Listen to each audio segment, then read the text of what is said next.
बिस्मिल्लाहिर्रहमानिर्रहीम। अस्सलाम वालेकुम। मैं हूं अंसर और आप देख रहे हैं मेरा यूट्यूब चैनल अरब जम न्यूज़। यमन में ऑपरेशन शुरू, मकासद पूरे होने तक जारी रखने का ऐलान।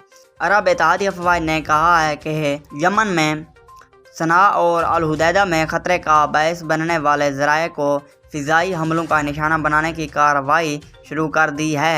मकासद पूरे होने तक ये फ़ौजी कार्रवाई जारी रहेगी। अल अरबिया के मुताबिक ऑपरेशन का मकसद तेल की तनसीबात को निशाना बनाने की कार्रवाइयों को रोकना है ताकि तवानाई सेक्टर की सलामती मुतासर न हो। इत्तेहादी अफवाज ने जुमे और हफ्ते की दरमियानी शब यमन की फ़िज़ाओं में 2 ड्रोन तियारे तबाह किए हैं जो अल हुदैदा शहर से सऊदी अरब की समत भेजे गए थे। इससे कबल इत्तेहादी अफवाज ने कहा था कि हौसी मलेशिया की जानिब से मुमलिकत में 16 हमलों के बावजूद वो तहम्मुल मिजाजी का मुजाहरा कर रहा है ताकि यमन से मुतल्लिक मुशावरत को कामयाब बनाया जा सके। दूसरी तरफ हौसी मलेशिया ने सऊदी अरब पर मिसाइल और ड्रोन हमले 3 दिन के लिए मुअत्तल करने का ऐलान किया है।